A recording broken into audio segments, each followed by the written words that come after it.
Et je travaille sur la reconstruction de la langue de l'Égypte antique. Et j'utilise les hiéroglyphes, les langues africaines et la linguistique pour faire ce travail. Voilà, en D'accord. gros, c'est ça. Ok. Mais enfin voilà, est-ce que tu peux nous parler un petit peu de ton parcours et de comment tu es arrivé à ce livre, Molem Betele? En fait, c'est toute une petite histoire, hein. En fait, ça commence dans les années en 2017. Je découvre Cheikh Anta Diop, comme beaucoup, quoi, le grand savant sénégalais qui nous a fait redécouvrir la civilisation pharaonique, hein, la civilisation égyptienne avec les pyramides. Et en fait, ce grand savant, quand je l'ai suivi, je l'ai découvert, j'ai été un peu émerveillé, donc je me suis intéressé à son travail, à tout ce qu'il a mené, toutes les auteurs et les personnes qui gravitent autour. Et donc du coup, j'ai continué ma démarche. J'ai même acheté le livre Nation d'agriculture, comme tout le monde. Et donc il y a tout ce courant un peu afrocentré qui s'est un peu envahi après toutes les marches de 98, la Renaissance africaine, tout ça. Et du coup, j'ai avancé comme ça. Mm. Et, euh, et je me suis construit parce que c'est en fait c'est le fait de redécouvrir l'histoire qui nous permet de nous reconstruire. Et c'est un peu comme ça que j'ai fait. Donc suite à ça, j'ai suivi des enseignements puisque c'était l'Égypte pharaonique. J'ai voulu apprendre les hiéroglyphes et c'est ce que j'ai fait. Et j'ai été dans une association qui se trouve dans le 12e.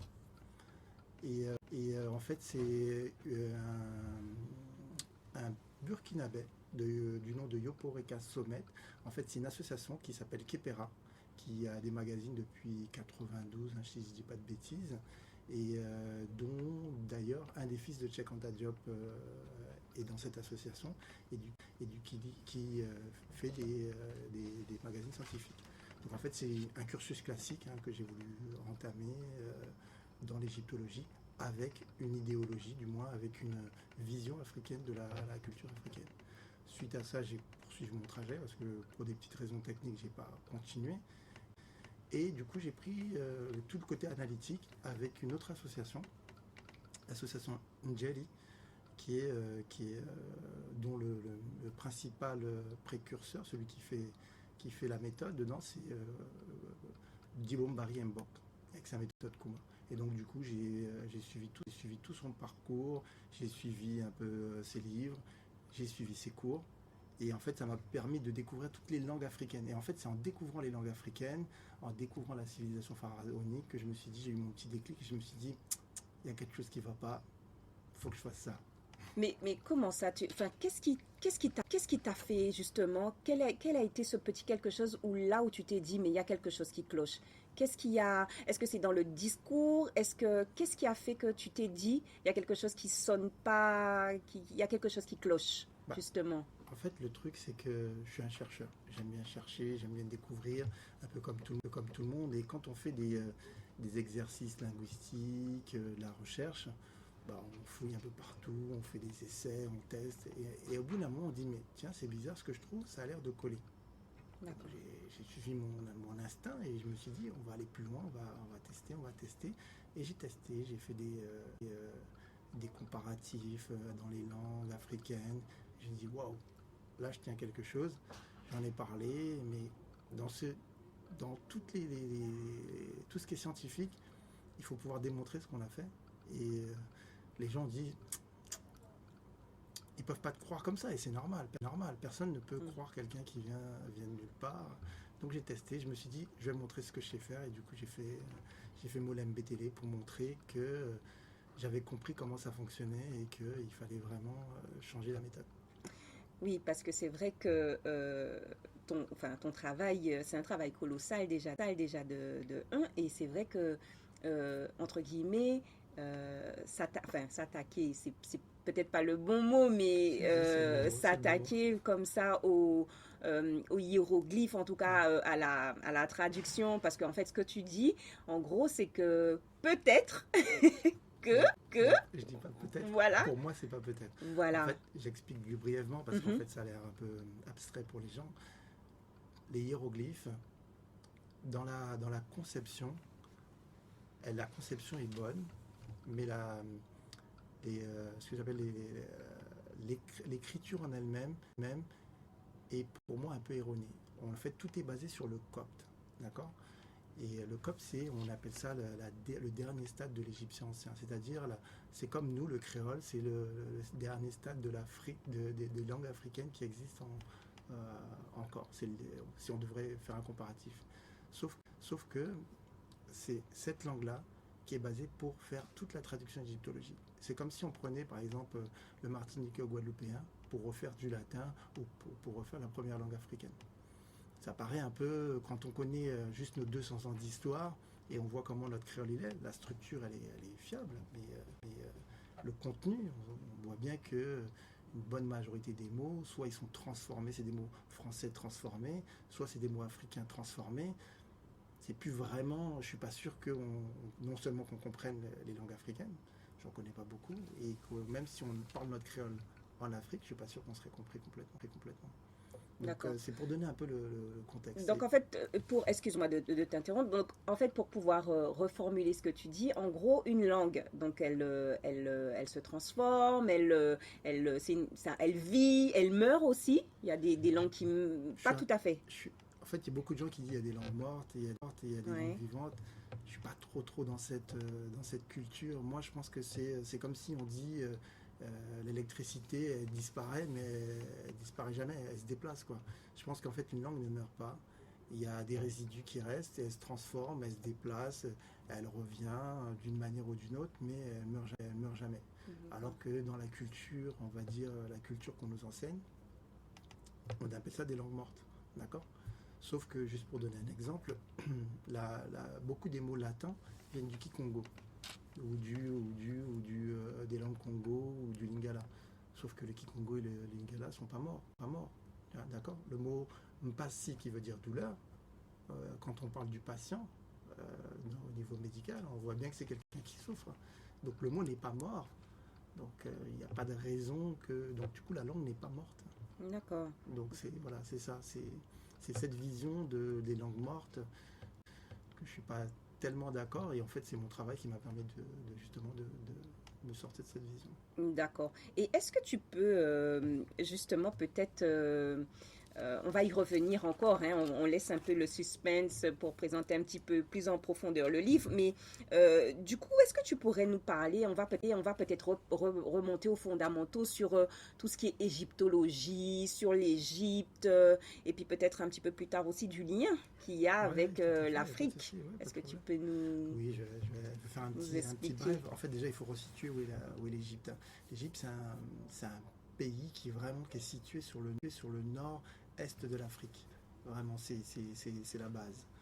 Et en fait, il est vraiment la jonction entre l'Afrique, le continent, et ce qu'on appelle aujourd'hui le Moyen-Orient. D'accord? Donc, entre les pays qu'aujourd'hui on dirait musulmans et les pays, on va dire, arabes et subsahariens, ça veut dire l'Afrique noire. D'accord? Donc, en fait, il y a toute cette confusion quand on parle d'un pays qui serait d'origine orientale. Donc ça crée un peu une confusion. Sauf que l'Égypte est bien en Afrique, d'accord? Et en fait, ce qu'on connaît de l'Afrique, de l'Égypte, c'est les pyramides, le sphinx, les monuments pharaoniques. D'ailleurs, quand on dit pharaonique, c'est pour bien montrer que c'est... Les sarcophages, voilà. Extraordinaire, monumental, énorme, qui te les laisse... trésors. Exactement. Et en fait, c'est vraiment ça. Mais ce que les gens n'ont pas tous capté, c'est qu'en fait, c'est le berceau de ce qu'on appelle la civilisation. En fait, c'est de là tout part, peut-être pas pour l'Afrique, mais pour le reste du monde, tout part de la civilisation pharaonique pour s'étendre sur le monde et pour donner au monde les sciences, pour donner au monde la médecine, pour donner au monde la religion, d'accord? Ce qui occupe quand même une grande partie de nos occupations aujourd'hui, hein. Quand on voit les gens qui vont dans les différents cultes, musulmans, catholiques, juifs, enfin toutes sortes ça occupe une grande partie. Donc quand on sait que tout vient de là, il faut vraiment s'intéresser à cette culture pour savoir ce qui a donné ça et comprendre les enjeux qu'il y a derrière. Donc c'est vraiment le point central, et c'est pour ça que il y a l'égyptologie. Parce que les gens, au départ, c'était juste une science et ils ont compris le point central que c'était. Ce qu'on ne dit pas sur l'égyptologie, et que par rapport à justement à mon livre qu'il faut savoir, c'est tout le parcours de l'Égypte. L'Égypte, c'était une grande civilisation, un point central, un point clé, qui a subi énormément de défiance et d'attaques, ce qui est normal. Et donc, du coup, il y a tout un parcours. Et dans ce parcours, il y a le parcours pour arriver au Copte. D'accord? Ok, donc gardez fila, pensez à, comme on dit. On revient Pas de après la souci. pub. Ok.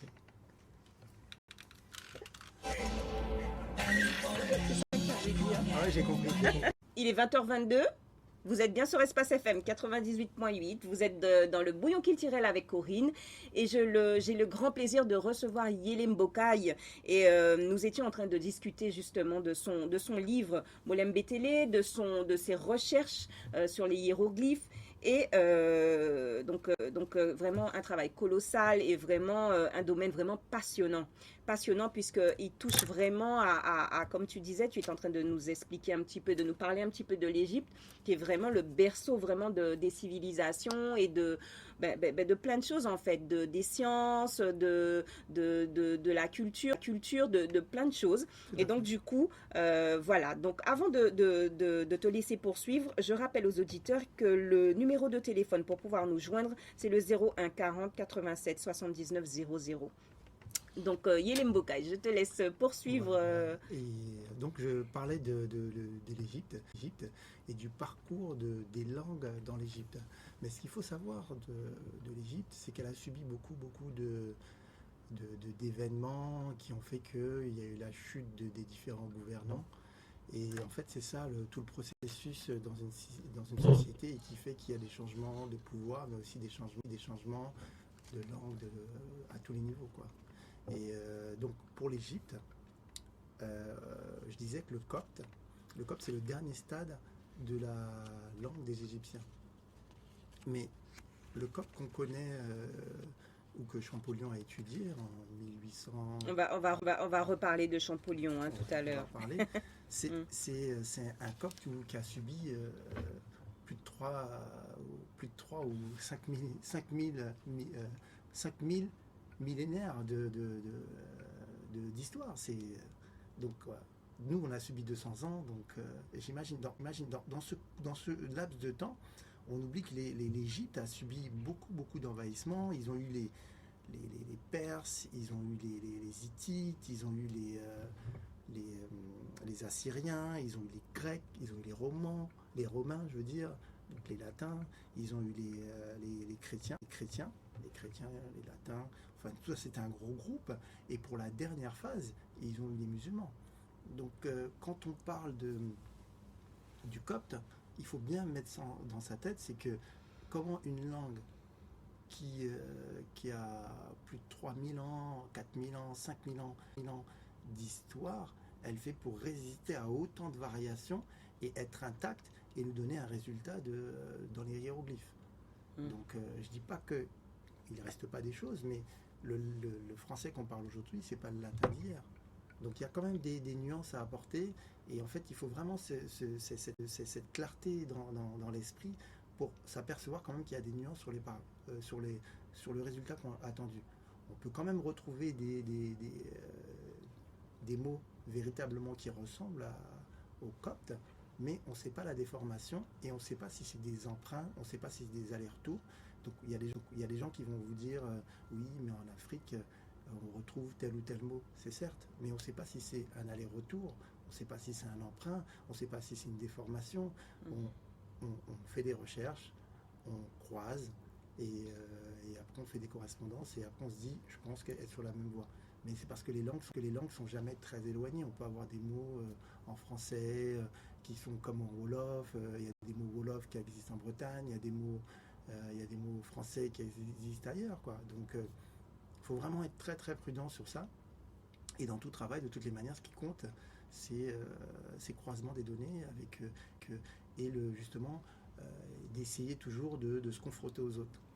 Et c'est ça qui apporte un plus au travail et qui permet justement de résister sur la longueur et d'affirmer des positions et justement de prendre des partis.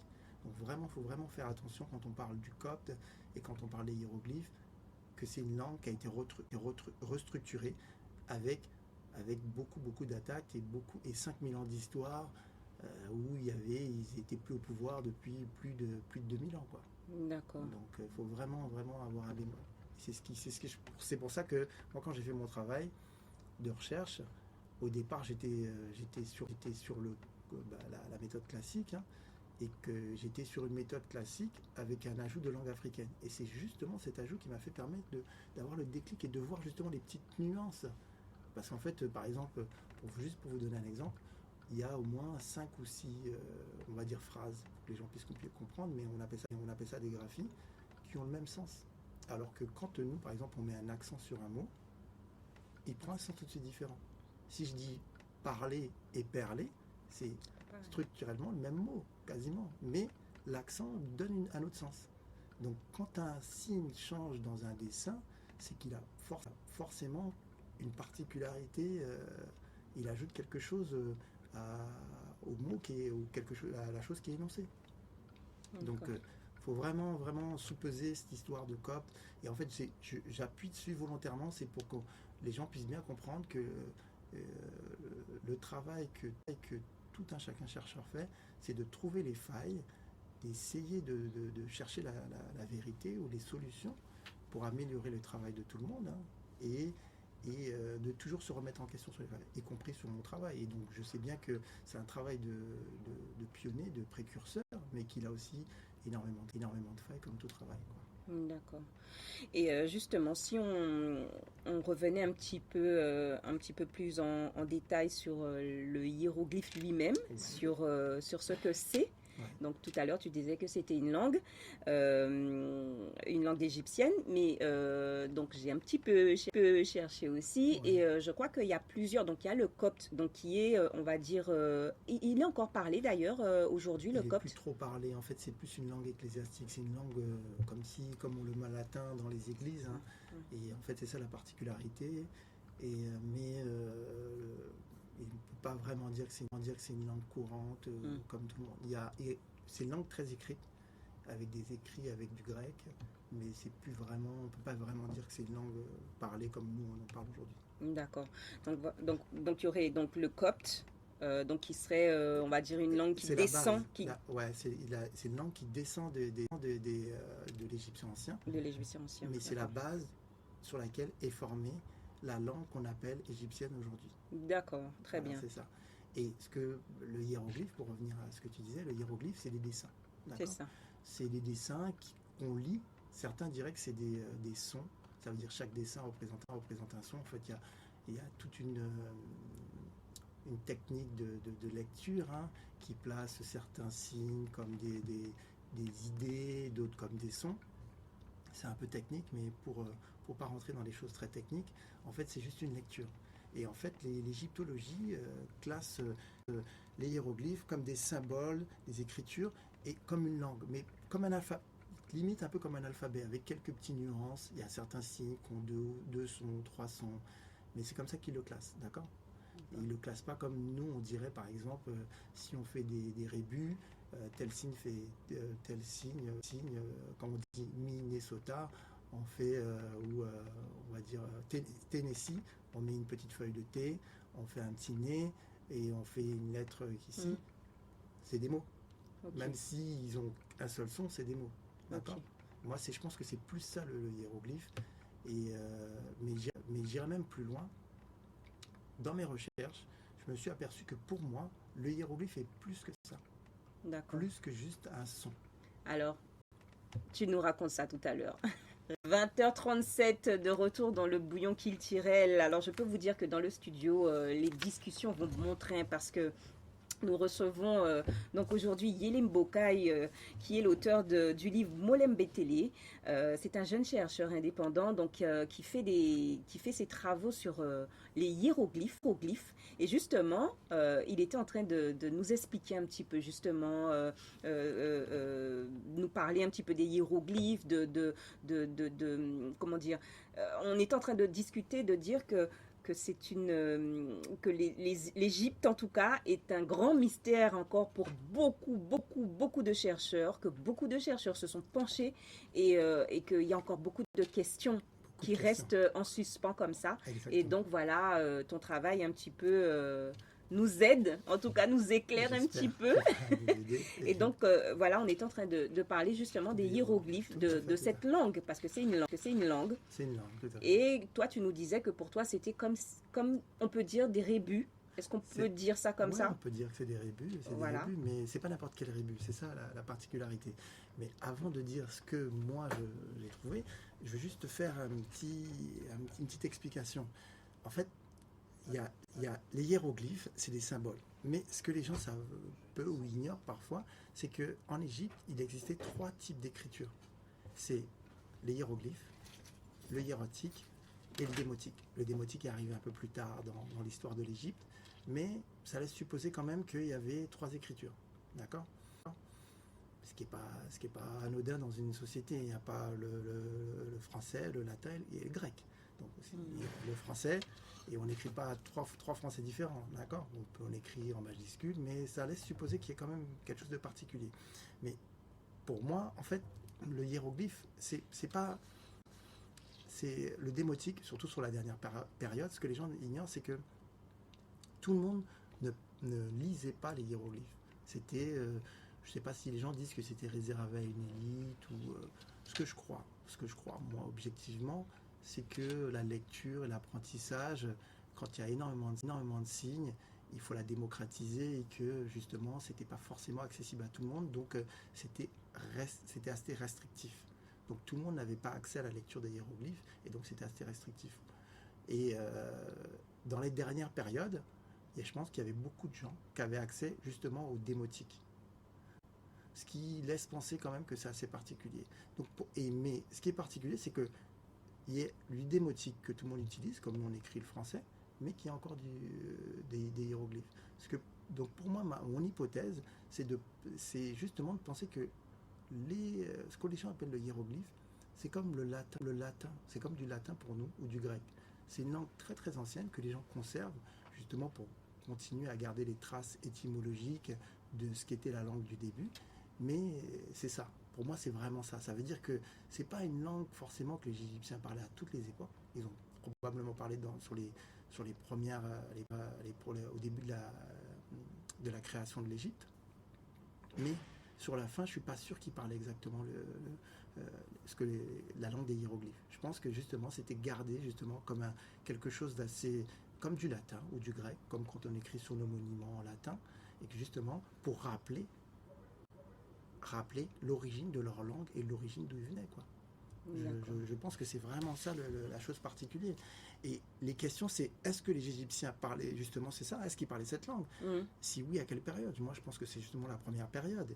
Et la confirmation que justement qui parlait pas à toutes les époques, c'est que le démotique était administratif.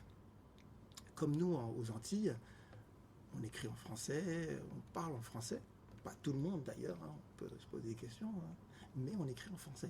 Et tout ce qui est administratif, c'est le français. Et pourtant, il y a énormément de gens qui parlent créole. Donc, ça laisse... la deuxième chose, c'est que la pierre de Rosette, le problème avec la pierre de Rosette, c'est qu'il y a trois écritures.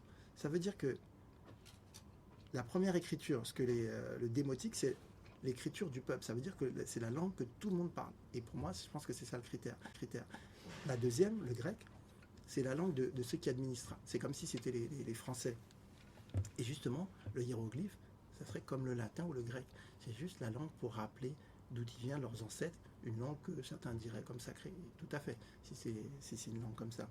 Donc, et la dernière chose qui me fait penser que justement c'est une langue particulière, c'est qu'au Soudan, c'est-à-dire au Soudan juste en dessous de l'Égypte, c'est-à-dire le pays qui est juste collé au sud de l'Égypte, il n'y avait pas, comme dans la pierre de Rosette, il n'y avait pas trois écritures, on ne trouve pas de monument avec deux ou trois écritures. D'accord? Ça veut dire qu'en gros, quand ils ont pris les pouvoirs, les pharaons noirs, ils n'avaient pas de difficulté de langage. Donc ils parlaient la même langue. Et ils ont réutilisé ces hiéroglyphes. Après, soit par transmission, soit par acquisition, mais qu'ils n'avaient pas de problème. Donc pour moi, ils se comprenaient. C'est un peu comme s'il y avait la Guadeloupe d'un côté, la Martinique de l'autre. Donc ils parlaient un peu la même langue, pas forcément à toutes les époques. Et justement, à l'époque du démotique, il y a pas mal de choses qui changent. Juste après les pharaons noirs. Donc probablement la langue a évolué à partir de l'arrivée du démotique, probablement sur des déplacements, des envahissements, des changements de population. Tous ces mélanges ont provoqué cette arrivée du démotique, provoquée aussi par le hiératique, la simplification, hein, mais qui justement, il a fallu le formaliser par une écriture. D'accord. Donc pour moi, le hiéroglyphe en soi, c'est la langue la plus ancienne qui existe en Afrique et dessinée justement pour conserver cette marque. Et en fait, c'est ce côté-là qui n'apparaît pas dans l'égyptologie, c'est qu'on ne la considère pas comme quelque chose pas de sacré, hein, parce qu'il y a trop le côté un petit peu spirituel, un petit peu... Il y a ce courant-là aussi, voilà. j'ai On va vu, dire ouais. que c'est nous les vaudoisants. Mais voilà. Mais vraiment dans ce côté un peu ancestral et qui sert à se souvenir d'où on vient, l'étymologie, quel est le sens des mots et pourquoi on a autant de la pluralité dans les langues. Je pense que c'est vraiment ça le point clé. Ok. Alors, juste un petit détour. C'est vrai que tu as parlé de pierre de Rosette. Peut-être que tout le monde ne sait pas ce que c'est. Est-ce que... Alors, la pierre de Rosette, c'est un petit peu... Alors, je vais te laisser expliquer. Et puis, en même temps, faire le lien avec Monsieur Champollion. Voilà, qui est un petit peu le père de l'égyptologie, tel qu'on connaît l'égyptologie maintenant, en fait. Oui, tout à fait. Voilà. En fait, la pierre de Rosette, c'est une pierre qui a été découverte en Égypte, d'accord, et qui a été ramenée en Angleterre. Et en fait, c'est cette pierre où il y a 3 types d'écriture, le grec, le démotique et les hiéroglyphes classiques, d'accord. Sur une seule pierre, il y a trois écritures et qui a permis à Champollion, l'illustre Champollion, dont on fête le bicentenaire. Cette année, c'était parce qu'il a découvert ça en 1822, je crois. 1822, oui, c'est ça. Précisément, c'est parce qu'en fait, il fait son exposé à l'Académie des Lettres en 1822. Et donc, du coup, pour rappeler cette date, on fait son bicentenaire. D'accord. Excuse-moi de t'interrompre. Tu sais s'il y a des choses de prévues ou pas Oui, il y a des choses de prévues. À la BNF. Ouais. À la BNF, il y a j'ai pas encore été la voir, mais je compte bien la voir. Il y a toute une exposition. D'accord. Si on va sur le site de la BNF, il y a pas mal de professionnels qui exposent les travaux, l'étendue de ce qui s'est passé aujourd'hui. Il y a quelques heures, mais c'est tellement passionnant que je suis sûr que vous allez tous vous y mettre. Très bien. Okay. Donc oui, c'est ça. Okay. Et en fait, donc c'est vraiment le père de l'égyptologie. La particularité, c'est que Champollion, grâce à cette pierre, il a pu faire avancer la traduction hiéroglyphique. Mais la particularité, c'est que ce que les gens ignorent, c'est que il a fait avancer la traduction, il a fait les liens, il a compris très grossièrement, hein, mais en fait c'est lui qui a posé la pierre et dit maintenant on va pouvoir traduire les hiéroglyphes, on va pouvoir faire la lecture, ce qui était quasiment impossible avant, et c'est ce qui a permis aux gens de les lecture. Mais ce que les gens ignorent, c'est le parcours de Champollion, et pourquoi moi je pense que justement dans son parcours il y a un biais qui fait qu'aujourd'hui on a ces biais de traduction. Ok, alors garde ça bien au chaud, on revient après la pub, merci. Mister Champollion, parce que c'est vrai qu'il a mis bien sur Espace FM 98.8, vous êtes dans le bouillon culturel et vous êtes avec Corinne et mon invité ce soir est Yele Mbokai qui nous parle vraiment de ses recherches passionnantes sur les hiéroglyphes. Et justement, nous étions en train de parler de Champollion, qui est le père de l'égyptologie et dont on fête le bicentenaire cette année de ses découvertes, c'est ça? De sa présentation, oui, de ses découvertes. Oui, il a permis de traduire, en fait, on va dire. Il a proposé, voilà, une traduction des hiéroglyphes. Et donc, on était en train d'en parler. Et donc, on a évoqué également la pierre de Rosette, justement, qui a permis à Champollion d'avancer sur... La pierre de Rosette qui lui a permis de passer à un autre stade, juste de la lecture des idées, globalement, à la lecture globale, à la traduction. En fait, c'est ça le point clé qui fait qu'on retient Champollion. Et c'est son jeune âge, c'est ses qualités, parce que c'était un grand savant et qu'il a apporté énormément de choses. Hein. Et c'est pas moi qui irais dire le contraire, parce qu'en vérité, sans son travail, on n'en serait pas là aujourd'hui. Parce qu'en fait, toutes les attaques qu'ont subi l'Égypte ont fait que plus personne ne parlait les hiéroglyphes. Donc, quel que soit quel que soit l'état dans lequel il a porté les hiéroglyphes, quels que soient les défauts qu'on peut trouver dans la manière dont on prononce les hiéroglyphes, il a quand même permis de faire une avancée extraordinaire. C'est-à-dire de passer du stade à regarder juste des dessins sur un mur, à lire les dessins sur le mur, ce qui est quand même phénoménal. D'accord. Mais néanmoins, les gens connaissent moins bien son parcours. Et c'est là où je veux en venir. En fait, il a un parcours, moi je dirais un parcours un peu sémitisant, européen. Donc d'accord. Et tout le monde s'affaire à dire que l'Afrique est propriétaire de l'Égypte.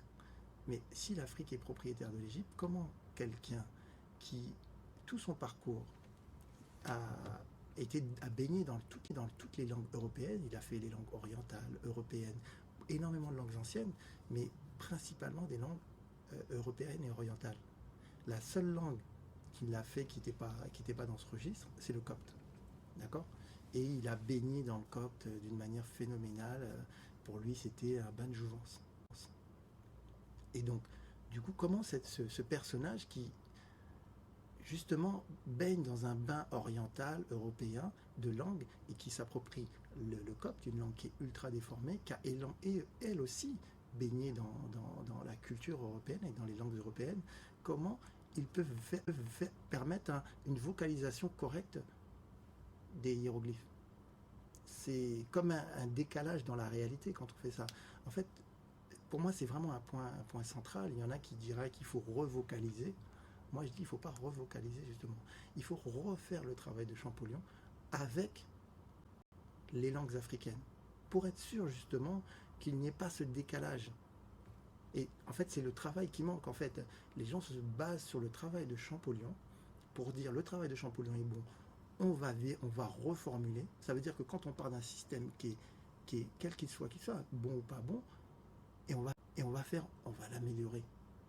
Mais si la base, elle est un peu biaisée, on peut pas. Si l'arbre est penché sur le côté, pour le redresser, ça va être compliqué.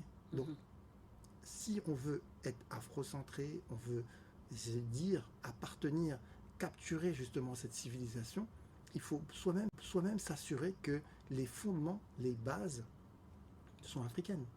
Donc pour ça, il faut faire le travail de Champollion à la sauce africaine et avec les langues africaines. Et non pas avec une langue et dire que le copte, oui, c'est les derniers stades de... Mais en Afrique, toutes les langues sont tirées probablement ou une origine commune avec l'égyptien. Donc le copte n'a pas plus de légitimité qu'un Wolof, qu'un Kikongo, qu'une langue du Centrafrique, qu'une langue d'Afrique du Sud.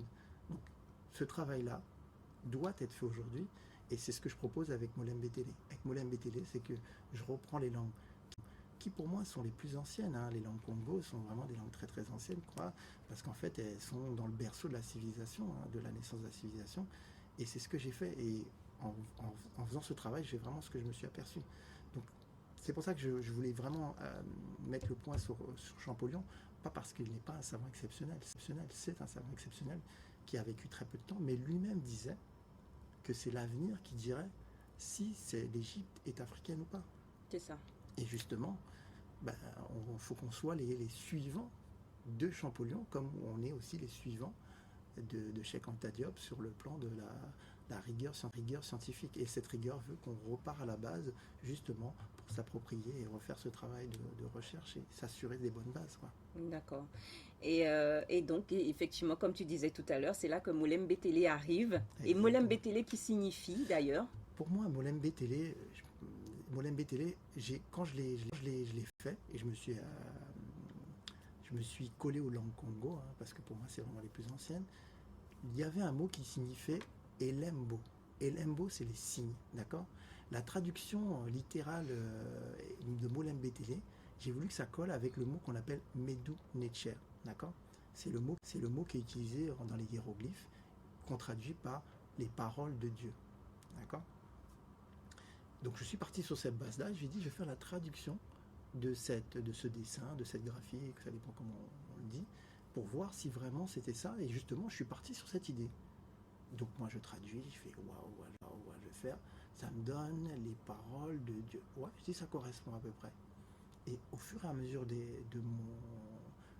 mon, de ma spécialisation, de mes vérifications, je m'aperçois que ça ne veut pas vraiment dire ça. Et en fait, ça veut dire tout simplement les symboles de Dieu. Il y a un déplacement de sens.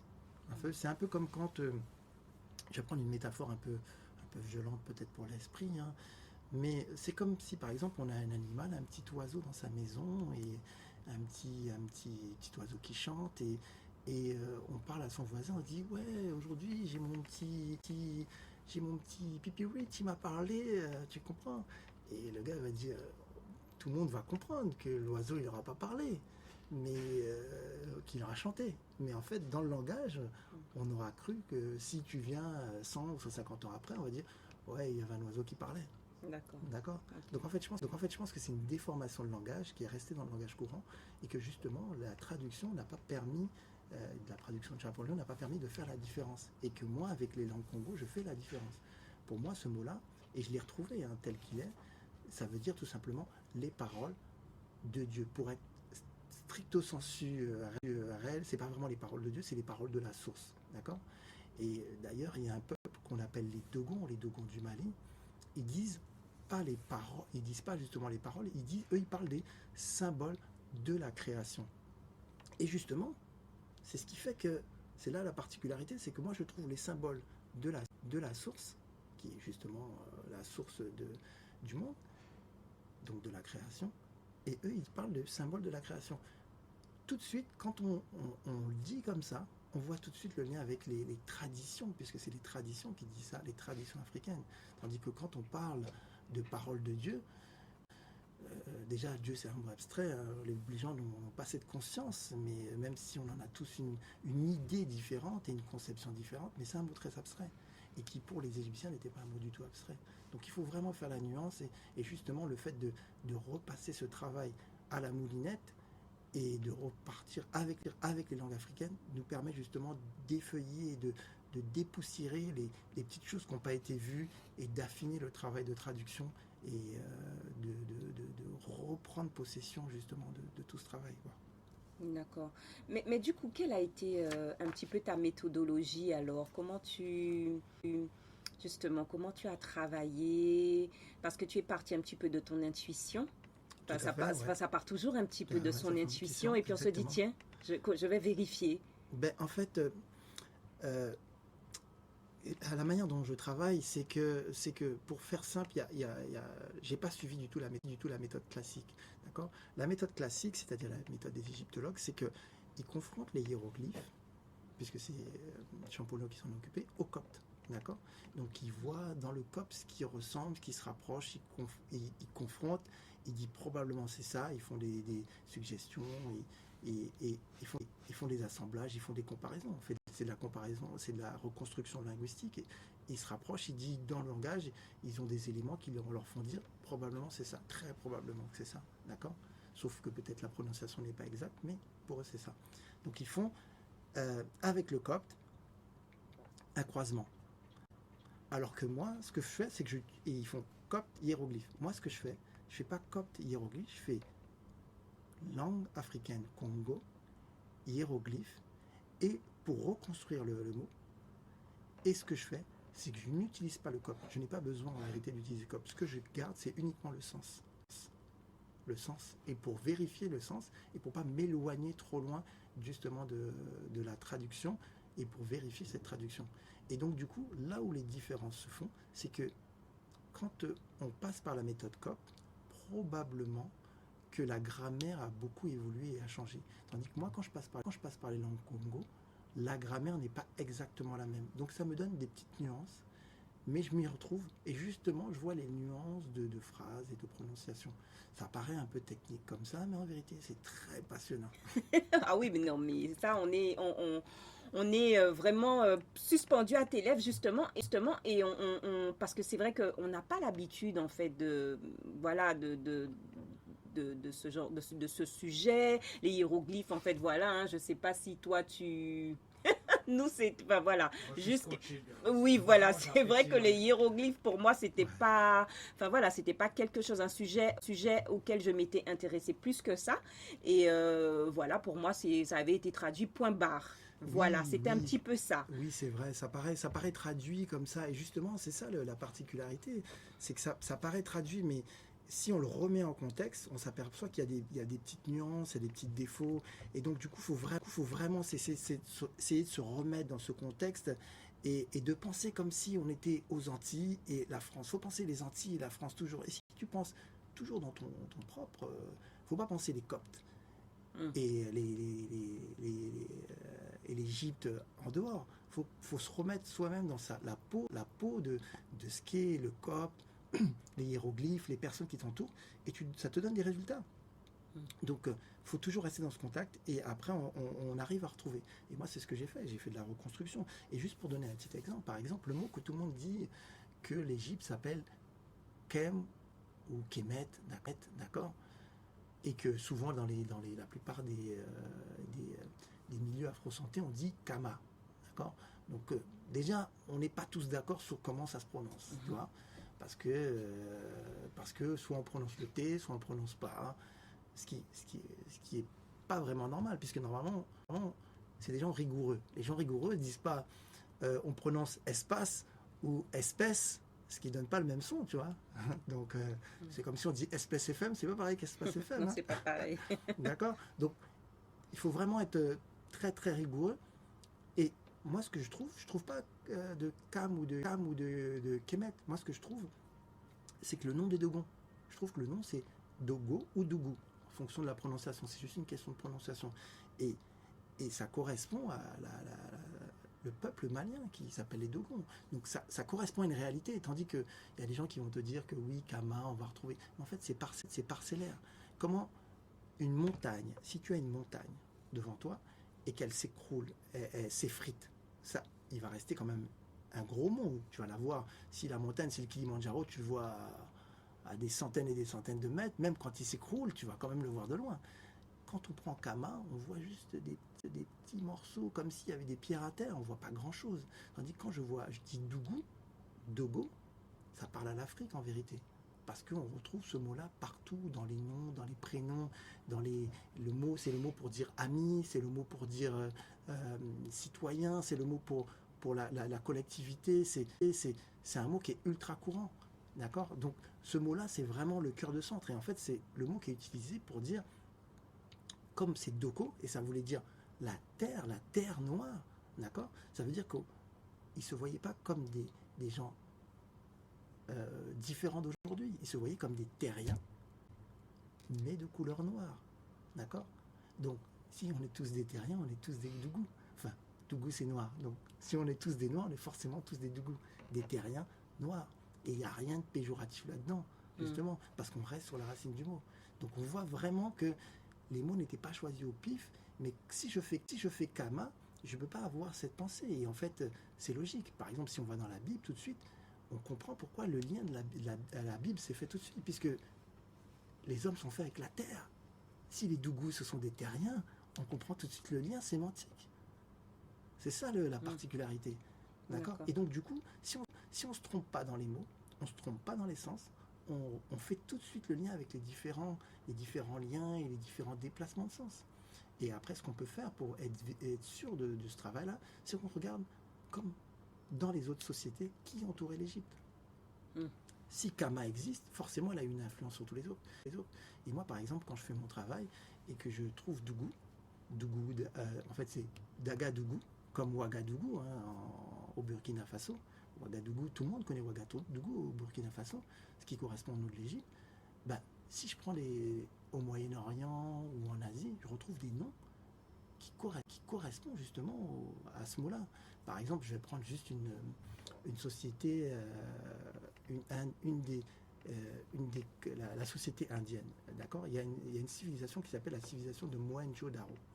Si je le prononce différemment, et je dis Mohindo Ndako, puisque le R et le Kaf peuvent s'interchanger, tout d'un coup, ça a un autre sens. Ça a le sens de la maison noire. Et c'est un mot congolais. Donc, Si c'est juste une question de prononciation, et que les gens disent d'aujourd'hui, moi je vais lire un truc et que ça se prononce pas comme il faut, ben, j'aurai pas le résultat qu'il faut. Mais tout de suite, on comprend le lien que les autres l'Égypte a eu et les noms. Et on peut regarder, par exemple, dans tout le domaine autour de l'Afrique et justement de ce que les gens appellent Kemet, de Dougou, il y a énormément de villes qui portent cette empreinte-là. Et en partant de Kama, on n'a pas cette sensation. D'accord. Donc c'est pour ça que moi, les gens vont dire oui, mais c'est ma voie et je pense que c'est le bon chemin c'est le chemin qu'il faut prendre. Alors, est-ce qu'on peut parler de ta chaîne YouTube? Parce que Oui. voilà, tu as fait un travail quand même assez important. Ouais. Et justement, parce que voilà, je ne sais pas comment les auditeurs un petit peu perçoivent un petit peu les choses. Mais d'ailleurs, vous pouvez nous appeler pour réagir au 01 40 87 79 00. Mais tu as fait une petite vidéo, deux petites vidéos qui sont pas très très longues, mais qui sont imagées, voilà. Ouais. Et donc où tu peux, voilà, En où fait, tu expliques. Moulem Bétélé, c'est un livre pour montrer la manière dont il faut prendre les hiéroglyphes et comment faire la traduction. En fait, c'est un outil de décortication et de pionnier pour pouvoir passer sur l'étape de la traduction réelle et non pas de ce qu'on appelle la translittération. Et pour ça, comme c'est un livre un peu technique, pour que les gens puissent s'en imprégner et le comprendre visuellement, j'étais obligé de faire des petites vidéos de simplification, comme un mécano, il dit tu fais ça, et après, waouh, t'as les yeux qui s'illuminent, tu dis c'est bon, j'y suis. Voilà, c'est ça. Et donc, du coup, j'ai fait, pour l'instant, il n'y a que 2 vidéos. La première vidéo, c'est Ndoko, c'est le nom de l'Égypte. Donc, j'explique comment j'arrive au résultat. Comment s'appelle ta chaîne? Elle s'appelle Mbokai. Mbokai. Mbokai. Comme mon nom. Ok. Faut pas changer. M-B-O-K-I. Pardon, Oui, c'est ça. K-A-I. Kai, c'est Voilà, ça, tout c'est à ça. fait. Ok. Bokai. Et en fait, si on veut trouver, on cherche Ndoko. Mais comme c'est pas très répertorié, on fait Ndoko, espace, on fait K, KM. Et je pense qu'on va trouver, il y aura un lien, on va trouver. Je pense comme ça, au moins on est sûr de trouver. Et en fait, je montre le vrai nom de l'Égypte. Comment j'arrive à ce résultat. J'ai fait une petite vidéo hier et je montre le nom du pharaon. D'accord. Donc, allez-y, vous allez être surpris. Ok, on revient. 21h22, vous êtes bien sur Espace FM 98.8 et puis écoutez, le temps file, mais on est vraiment tous pendus aux lèvres de Yele Mbokai qui est un jeune chercheur indépendant qui nous présente un petit peu qui nous présente ses recherches sur les hiéroglyphes et qui nous présente son livre qui s'appelle Moulem Bétélé. Alors avant d'aller un petit peu plus loin, on était en train de se rendre compte qu'on n'avait pas parlé de ta présentation. Donc, il y aura une présentation du livre. Tout à fait. Est-ce que tu peux nous en parler, s'il te plaît? En fait, je vais faire une présentation justement de mon livre à la librairie Taméry. Pour ceux qui connaissent, c'est une librairie panafricaine qui se trouve, je ne dis plus dans les bêtises, il faudra aller sur la radio, mais c'est Taméry. Et une librairie panafricaine, je ne sais plus si c'est dans le 11e. Mais, attends, je vais te retrouver ça tout de suite. Et en fait, à cette Taméry, vous me verrez, pour ceux qui veulent voir qui je suis. Et en fait, vous verrez dans surtout le mon travail. 10e. Parce que comme on parle des hiéroglyphes, on parle de dessin. Donc, c'est plus parlant en dessin. Et comme ça, on va pouvoir mettre la vue au son. Et pour pouvoir comprendre la réalité de ce qu'est les hiéroglyphes. Et en plus, on va apprendre vraiment qui est Ra, le fameux dieu Ra, que tout le monde connaît, qu'on voit dans les films de Stargate. Et on va voir qui c'est. Je vais parler un peu de comment j'en suis venu, de mon lien avec les langues Congo, parce qu'en fait, c'est aussi ça le sujet, et de comment il faut les lire et comment il faut les traduire. Et donc, il y aura une présentation, je reprendrai un peu les sujets, et je décortiquerai, comme ça on pourra prendre le temps de faire connaissance, et aussi de faire connaissance avec les hiéroglyphes, et d'en avoir une vision pas un peu égyptienne, avec des noms un peu tordus, bizarres, comme Ramsès, Cléopâtre, Ça va être dur hein, de se défaire de tout ça parce qu'on aimait bien finalement. On aimait bien, ça sonnait bien, on s'était habitué. Et donc du coup, voilà, il va falloir... On aura des tombos, des bambos. Non, j'ai pas encore traduit tout ça, mais en fait, sur les premières traductions, on sent déjà que les intonations des noms sont pas les mêmes. Et on voit vraiment le décalage. Donc, on n'ira peut-être pas jusque-là, mais on ira sur les traces justement de comment les prononcer et des liens directs. Des liens directs, et je ferai des petites apartés pour expliquer un peu ce que sont les dieux, ce que les gens appellent les dieux, et qui en Afrique, justement, les gens perçoivent un peu comme des dieux, mais je ne sais pas si c'est par déformation justement de l'arrivée de tout ce qui est européen et des traditions qu'on a autour de l'Égypte. Mais moi, quand je fais les traductions, je ne le perçois pas du tout de la même manière. Donc c'est comme si aujourd'hui on parlait, l'électricité est un dieu.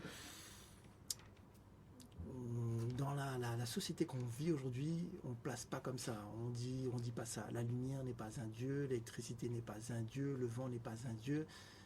C'est une conception, mais je ne suis pas sûr qu'eux le pensaient tel qu'il est. Donc on verra un peu tout ça.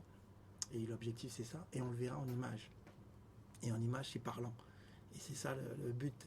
Donc quand on parle, par exemple, de la lumière, on saura qui est la lumière, on saura qui est Ra. Et je pense que c'est ça qui est intéressant de savoir, quoi. Bien sûr. Et on verra que c'est des mots qu'on utilise tous les jours. C'est ça. Et c'est surtout ça le point, sur des mots qu'on utilise aux Antilles et qu'on utilise aussi dans le gros cas, dans les traditions. Et ça, c'est super passionnant dans les processus de parole de tous les jours. Et c'est fabuleux. On pourra même remonter jusqu'à... dans la dernière vidéo que j'ai fait, justement, sur ma chaîne YouTube, j'explique que le mot pharaon donne le mot roi en partie. D'accord ? Et ça, je pense que c'est pas quelque chose de commun. Ça veut dire que la langue des hiéroglyphes donne toutes les langues du monde. Et ça, c'est quand même quelque chose de central et de clé. Et que je pense que les gens ne perçoivent pas. C'est pas juste une langue, comme on dit, qui vient d'Afrique. C'est la mère des langues. Voilà. Ah ouais, c'est un sacré programme, dis donc. Hein. Donc je redonne en fait. Donc Yelem Bokai sera donc en présentation de son livre Moulem Betele le dimanche 5 juin 2022 à 14h. C'est ça, à la librairie panafricaine Taméry. Et donc Métro Belleville.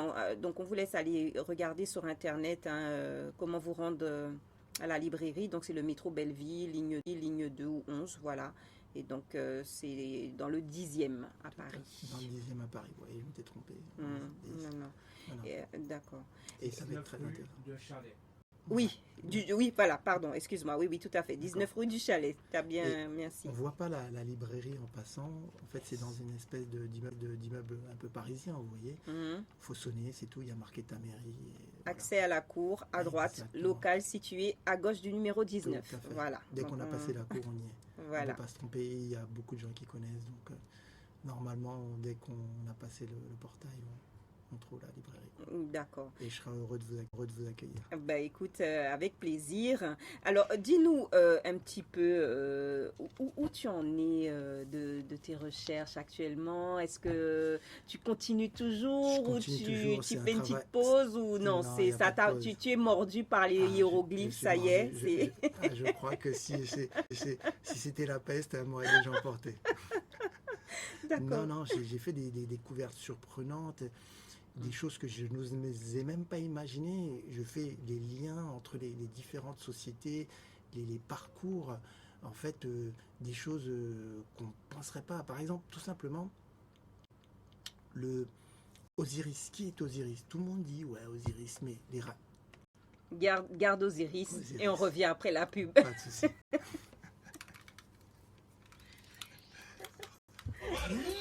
Je vais faire... 21h34, voilà, donc de retour dans le bouillon culturel avec Yelem Bokai qui nous parle de ses travaux sur les hiéroglyphes et de quelle manière les hiéroglyphes l'ont emporté. l'ont emporté. Et donc je rappelle aux auditeurs que vous avez encore peut-être quelques minutes Si vous voulez nous appeler au 01 40 87 79 00. Si vous voulez réagir sur le travail de Yélim Bokai. Alors, donc on disait aussi tout à l'heure que tu étais en présentation de ton livre donc à la librairie Tamri dimanche prochain. 5 juin, librairie panafricaine. C'est ça. Je crois que c'est rue du Chalet. C'est ça. Et c'est dans le 10e. Dans le 10e. À Paris. Il y a juste un petit portique à passer, une petite sonnerie et vous rentrez. Et puis voilà, vous serez les bienvenus à 14h. Voilà, alors le rendez-vous est pris et puis vous pouvez aussi vous abonner à la page de Yélim Bokai, donc enfin la page c'est Bokai. La page c'est Bokai, donc MBOKAI, la page YouTube. Tout à fait. Voilà, où vous pourrez suivre les démonstrations en vidéo justement de tes traductions. Ouais. Donc qui sont beaucoup plus parlantes peut-être parce que peut-être qu'en en parlant peut-être on a peut-être un petit peu du mal, mais vraiment avec les vidéos ça aide beaucoup. Ça aide beaucoup parce que ça a l'air très sophistiqué, très compliqué. En fait, il faut juste trouver le fil conducteur avec sa langue, c'est surtout ça le point clé, c'est ce qu'on ne perçoit pas. Et une fois qu'on a trouvé le fil conducteur, on place un mot justement sur l'image et tout de suite ça parle. C'est comme par exemple, je vous parlais d'Osiris. Voilà, on allait y revenir. Tout le monde écoute. Le fameux Osiris, j'ai appris des choses fabuleuses pour savoir qui c'était Osiris. Il y a plein de gens qui font des suppositions, ils le décrivent noir. Mais moi, quand je fais la traduction d'Osiris, ce qui me paraît étrange, et c'est pour ça que je pense que c'est la langue la plus ancienne du monde, c'est que c'est pas juste un mot. J'ai trouvé le mot. Le mot, c'est Ezalissi, mais ça ne va rien dire à la moitié des gens, sauf ceux qui parlent congolais, bien sûr. Ça veut dire l'existence. Donc, ça a l'air comme ça. Mais si on décompose le mot, parce qu'en vérité, c'est des sigles, d'accord. C'est des sigles, c'est décomposé en 2 mots. C'est ce qu'on appelle couramment un siège et un œil, d'accord. C'est ça, Osiris. Mais ce n'est pas vraiment un siège, c'est un bord. Et un bord, un rebord, une limite, en fait. Donc, tout ce que tu vois, et qui est limite, tout ce que tu peux voir dans ce monde, toutes les limites que tu peux voir, c'est Osiris. En gros, Osiris, c'est le monde, c'est la création. D'accord ? Et c'est pas un dieu, aujourd'hui il est, c'est quoi ? C'est un, comment il est, je vais te dire quelque chose de simple. Qu'est-ce qui te nourrit ? Qu'est-ce qui me nourrit ? Qu'est-ce qui te donne la terre te donne des fruits. Oui. L'océan te donne des poissons. D'accord ? Le vent te donne de l'air pour respirer. Donc la nature te nourrit et te protège. D'accord ? Donc si elle te protège, c'est Dieu. Donc Osiris, si c'est l'ensemble de ce que tu vois qui te permet de vivre au quotidien, qui te permet de te récréer, de t'éclairer, c'est forcément Dieu. En fait, il ne faisait pas de différence entre tout ce qui nous entoure et Dieu. Pour eux, c'était une seule et même personne, puisque c'est ce qui les nourrit. Quand tu vis dans un milieu paradisiaque, en fait, le mot qu'on utilise, c'est comme si on utilisait la nature, on remplace Dieu par nature. Ben, tout prend son sens, puisque la nature, c'est elle qui nous donne tout ce qu'on a, et qui nous crée. Donc Dieu n'est pas détaché de la nature. Pour les anciens Égyptiens, Dieu n'a jamais été détaché de la nature. Et pour aller plus loin, pour montrer la transposition et le déplacement de ce sens-là, c'est un sigle. En fait, c'est 2 mots. Le mot lisso et le mot nza. Eza, lisso. Eza, ici, ce qu'ils appellent l'existence ou ce qu'ils appellent le monde. Et d'ailleurs, les Congolais te diront, ils appellent ça le nza, parce qu'ils ont encore coupé le mot. Et nza, quand ils disent nza, c'est le monde. La preuve que les mots changent et se déplacent. C'est comme si on dit, par exemple, l'OTAN. L'OTAN, c'est un sigle. D'accord ? Un mot que tout le monde utilisait, tous les jeunes. Quand tu dis LOL, tu peux demander à tes enfants qu'est-ce que ça veut dire LOL ? Je ne suis même pas sûr que parmi les adultes qu'il y en a qui savent. Je l'ai su, mais je ne sais plus. Il y a LOF en anglais, un acronyme. Voilà. Anglais. C'est plusieurs mots décomposés, mais MDR, c'est pareil. Tu as demandé, il y a peut-être des anglophones qui l'utilisent, mais qui ne savent pas ce que ça veut dire. MDR, mort de rire. D'accord. En fait, c'est des acronymes qui restent et qui restent dans le langage courant. Comme radar. Aujourd'hui, plus personne ne sait ce que ça veut dire radar. Radar, c'est un acronyme. C'est un sigle. Il passe dans le langage courant. Eh bien, c'est pareil pour Exalici. Et plus ça va, plus le sigle, il devient compact. Et à la fin, c'est juste un mot, deux mots.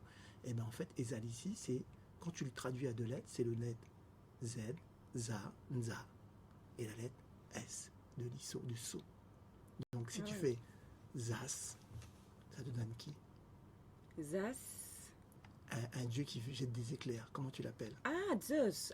Ah oui, Zeus. effectivement, oui. Donc, ça colle. Ah, Osiris, c'est Zeus. Et on peut aller encore plus loin que ça. D'accord.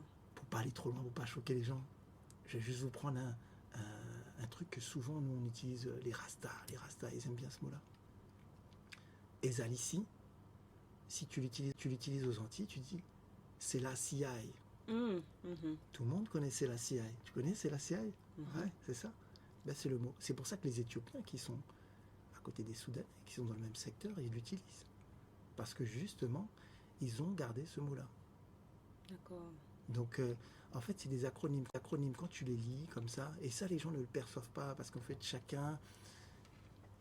On ne travaille pas sur les langues, on travaille sur une construction de langue de copte. Mais si on travaille sur les langues originales, comme les langues Congo, tout de suite on fait les rapprochements. Et en plus, la particularité, c'est que quand tu lis la langue, le mot il le marque tout de suite. Moi, quand je lis le mot Zassi, Zeus, c'est éclair. D'accord. Et moi je ne l'invente pas, c'est dans la langue qu'il dit. D'accord. Mais si je peux aller plus loin, quand je lis Zessou, c'est sagesse. Mais Zessou se transforme parfois en Y. Qui connaît un Yessou? J'en dirai pas plus. D'accord. Oui, on a deviné. Enfin, moi, je pense que oui. D'accord. Donc, c'est pour montrer le lien de filiation, les liens de parenté, et qu'en fait, c'est pas n'importe quelle langue, et qu'en fait, c'est vraiment la langue racine qu'ils ont gardée, comme le grec et le latin. Donc, il faut prendre ces dessins comme quelque chose de vraiment particulier qui nous appartient, pas que en Afrique, particulièrement en Afrique, mais je pense que ça appartient à l'humanité tout entière, parce que justement, c'est vraiment le lien généalogique de l'ensemble de ce qu'on appelle l'écriture et les langues. Donc c'est vraiment quelque chose de très très important et de fondamental. D'accord. Et en fait, c'est ça que j'ai découvert dans le livre et que je vous invite à découvrir le 5 juin. Mais c'est génial, et on voit que tu en es au tout début en fait de tes découvertes, en fait, parce que de ta quête de tes découvertes. Et en fait, puisque bon, là on a encore quelques minutes, mais on approche de la fin de l'émission. Qu'est-ce que tu aimerais je sais pas, soit qu'on retienne, ou qu'est-ce que tu voudrais susciter chez les personnes à qui tu parles de ton travail, à qui tu aimerais partager ton travail? Les jeunes surtout, en fait, il ne faut pas se donner des barrières, parce que souvent on a l'impression que c'est des choses inaccessibles. Les hiéroglyphes, les sciences, les maths, la physique, le nucléaire. En fait, il faut juste avoir envie. Si tu as envie, tu regardes au début. Mais si tu as envie, tu vas décrypter au fur et à mesure, tu vas voir. Et si tu as des problèmes, tu trouveras toujours un interlocuteur, quelqu'un qui va t'expliquer. Si ça ne te convient pas, tu trouveras un deuxième. Si ça ne te convient pas, tu trouveras un troisième. Jusqu'à que ça corresponde à ce que tu veuilles, et tu vas avoir des résultats. Et c'est comme ça que dans la vie, je pense. Et justement, en parlant de ça, est-ce que toi, justement, quand tu étais plus jeune, bon, t'es pas vieux, hein, mais est-ce que quand tu étais plus jeune, justement, c'était un désir que tu avais peut-être d'écrire un livre un jour, ou pas du tout? Tous les gens à qui je parlais, qui me connaissaient, m'ont dit « Tiens, t'as fait un livre, hein ?» Tout le monde. Non, je pense que en fait, c'était un déclic, parce qu'en fait, c'est justement la conscience historique, justement, Cheikh Anta Diop parlait, qui a déclenché ça chez moi. J'avais probablement ce désir de recherche qui était déjà ancré en moi, mais en fait ça a déclenché mon envie de faire des choses et de me prouver que j'étais capable, et de ne pas avoir peur de faire les choses. Et peut-être qu'on a tous un destin, qui sait, on est tous destinés à faire quelque chose. C'est ça. Et Et toi, ça, je veux bien voilà. y croire. Voilà. Et puis toi, voilà, toi, ta part, c'est, en tout cas, c'est vrai que vous n'êtes pas dans le studio, mais tu as les yeux qui brillent quand tu parles des hiéroglyphes. Tout Et à c'est fait. vrai que voilà, c'est vrai on a vraiment ce sentiment de quelque chose de. Et puis, en tout cas, moi, en t'écoutant aussi, euh, je me dis, alors c'est vrai que j'entendais comme ça parler. Moi, j'ai jamais lu malheureusement Ouais. chez Anta Diop. Les Égyptiens, j'en entends parler, mais je n'ai jamais été chercher, si tu veux, Mhm. euh, de moi-même en fait, dans les livres et tout ça. Et en fait, ce que je me dis, mais dis donc, ces Égyptiens, c'est vraiment, on a l'impression que c'est vraiment ça a été une grande civilisation. C'est-à-dire que jusqu'à présent, ils donnent des mots de tête, en fait, entre guillemets, hein, Tout à fait. aux chercheurs. C'est-à-dire qu'on a l'impression que c'était vraiment, ils étaient tellement en avance, Ils ils étaient étaient très très en tellement avance. ailleurs, on a l'impression, hein, presque, hein, Ouais. que, enfin, c'est un petit peu ça qui ressort aussi quand tu L'Afrique parles. était excessivement en avance. Et ceux qui viennent et qui achètent mon livre le verront. J'ai des choses que j'ai découvertes qu'il faut quand même vérifier, mais je suis tombé quand même sur, on va dire, sur mes fesses. Si c'est vrai, c'est quand même extraordinaire. Et, et ils étaient vraiment très très en avance. Et en fait, c'est pas juste une vue de l'esprit. On voit les pyramides, on a l'impression qu'ils avaient un point de son, ping, ping, ping. Non, Mm. non, non. Pour faire des pyramides, il faut vraiment avoir l'excellence au niveau des sciences. Et je pense qu'ils avaient des excellences au niveau de la physique, de la chimie, au niveau d'énormément de domaines, des mots qu'ils utilisent, c'est pas n'importe les mots qu'on retrouve même dans les Bibles, tout ça. Je pense qu'il y avait vraiment des choses extraordinaires, quoi. Et il faut vraiment, notre histoire. Mm. On a un début. Donc C'est il faut ça. vraiment s'atteler à ça et on va retrouver tous les fils conducteurs. C'est comme si aux Antilles, on avait l'indépendance, on avait des choses extraordinaires, des grosses usines, des hôpitaux hyper performants, des gens qui chantent pour guérir, des choses comme ça. C'est pas de l'ésotérique qu'on amène, on chante des chants bibliques. Non, non, non, non. Je pense qu'ils étaient vraiment des gens Une hyper connaissance. sophistiqués, scientifiques, Mhm. basés sur des choses que les gens ont l'impression que c'est peut-être un peu vaudouisant ou peut-être un peu religieux. Pour moi, c'est un peu galvauder ce qu'on connaît pas, quoi. D'accord. Donc vraiment, Ouais, ah c'est ouais, vraiment quelque chose et qui nous concerne, hein. C'est pour ça qu'on a des traditions très très exceptionnelles. Le gros cas a des vertus probablement thérapeutiques. La musique a une vertu thérapeutique. Il y a énormément de choses qui sont dans des sciences un peu très spécifiques que on ignore. Alors, je vais t'interrompre. Comment on peut faire pour se procurer ton livre, le Moulem Bétélé? Comment on peut faire? On m'envoie un petit mail Mhm, à l'adresse Yelem Bokai, YELEMBOKY, cette fois-ci c'est un Y pour mhm. l'adresse, gmail.com. Et je vous enverrai le petit lien pour PayPal pour pouvoir payer. C'est un livre qui coûte 20 € plus les frais de port et vous aurez vos livres à la maison directement. Et comment on peut suivre ton actualité, justement, suivre tes découvertes, justement? Comment on peut continuer Déjà, je à... posterai des petites Ouais, vidéos et d'accord. j'essaierai de vous tenir au courant Très bien. par les voies des réseaux Mhm, pour pouvoir multiplier les interventions très bien. et pouvoir alimenter les chaînes et les endroits où je vais pouvoir faire des présentations. Et j'espère qu'elles seront nombreuses pour pouvoir présenter mes travaux et avancer dans les projets et puis qu'on puisse tous avancer ensemble. Super. Ben écoute, vraiment, ça a été un vrai plaisir. On n'a pas vu le temps passer avec toi.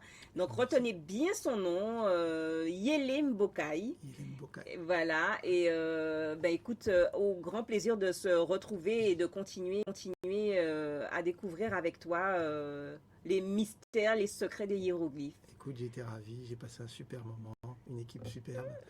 Et merci Karine, merci Corinne, Maïki, Corinne, c'est excuse-moi, pas tu vois. grave, c'est Tu pas vois. grave. Merci Corinne.